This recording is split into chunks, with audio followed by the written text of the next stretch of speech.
Hello. This is my second video this week, and I thought it would be nice to my viewers to elaborate what I mentioned in the video that I made in my response to President Obama's measures on education, on the speech he made on November 4th. In my video, I mentioned that how about firing the Board of Education instead of firing the bad teachers or the so-called bad schools? And I wanted to elaborate why I chose that example. I once taught in Georgia, and this is a real life experience example that I'm going to give. And you would find that there are more juvenile jails built, and the number of black children that end up in those juvenile jails is just horrific. I'll give you an example. I lived in the project low income housing, and where 100% is predominantly black poor families. And there's this example where a family, they will be called at work that their child has been picked from school and sent to a juvenile prison. And I remember how that single parent had cried so bad when she went to pick up her child 2 days later. The little boy was only about 11 years old, and when he was picked, his long afro hair had been chopped off in the prison, as he had gone there for fighting, just fighting at school.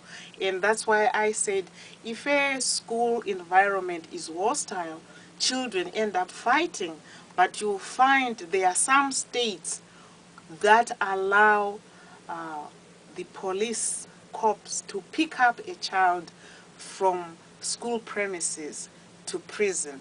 And that's why I ended up saying the Board of Education has some responsibility, because if we had to have people who have developmental theories in education taking up positions in the Board of Education, they would not ever allow such situations to happen. So I would plead to President Obama to say, before you think of shutting down communities, schools in communities, think about the hostile environments. I'll give you another example of where I cite hostile environments that are created.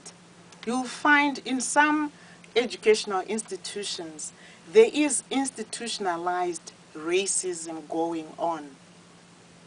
And I give a real life experience that happened to me in Louisiana. I worked at a university in Louisiana, and you would find that black students would be streamlined to go into sports education, and there wouldn't be many black students in teacher education. And for those few who were there, I know of a typical of example where one of my classes, I had my students, they had exams, and I gave, they earned their A grades and B grades, and guess what happened at the end of the semester? I was told not to submit those grades, and authorities deliberately, without my consent, went into my account and they changed all the grades of all my black students, and all the white students' grades were not changed, and all the black students' grades were lowered from A's to C's without my consent.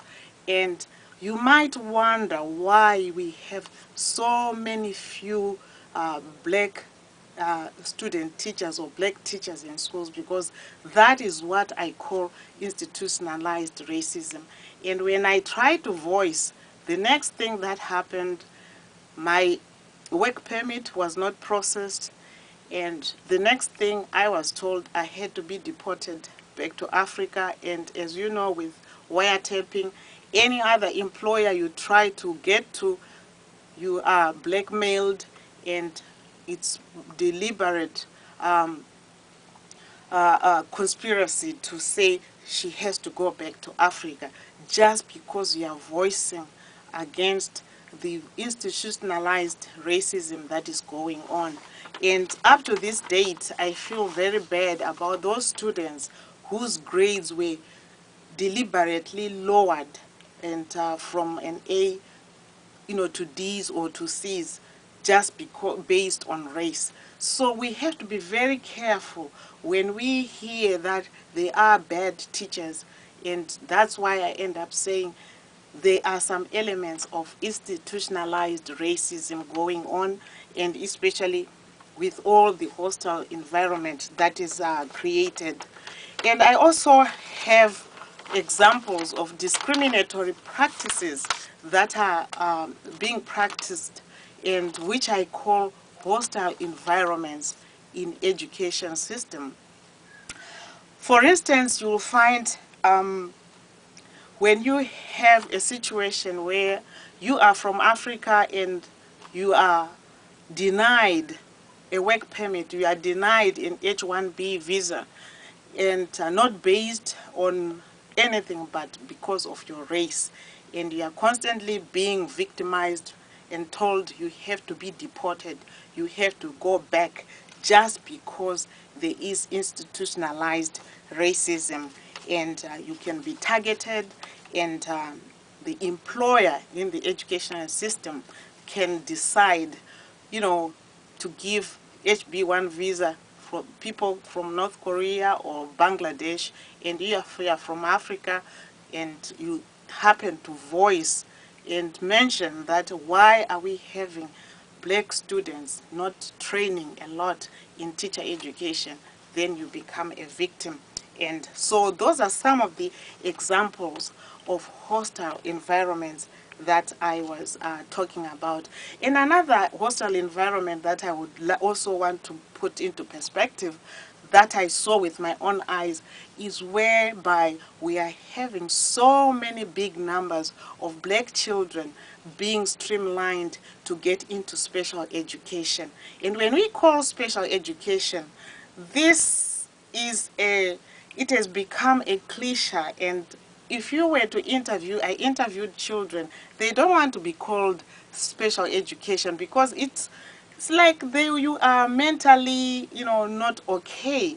And some of them, you find some parents are signing up their children, and they are getting paid to sign up their children and be called emotionally behavior dysfunctional children, and then they end up in special education where they just sit and there's no training, no trained teachers. And I have a typical example of a child whose mother was on a wheelchair, and because he had to be bused because the schools were shut down, and he had to travel a long journey to school, and he ended up being placed in special education. And he ended up, each time I would do some home visits to their home, he says, I don't know why I'm being put in a special education because I'm not special needs. It's only my mom on a wheelchair. And you can tell how frustrated this child is. So those are some of the examples. I have 1,000 examples, and so just a few to tell you what I meant by a hostile environment. Thank you very much for viewing my video on how my views on education in the USA. Thanks.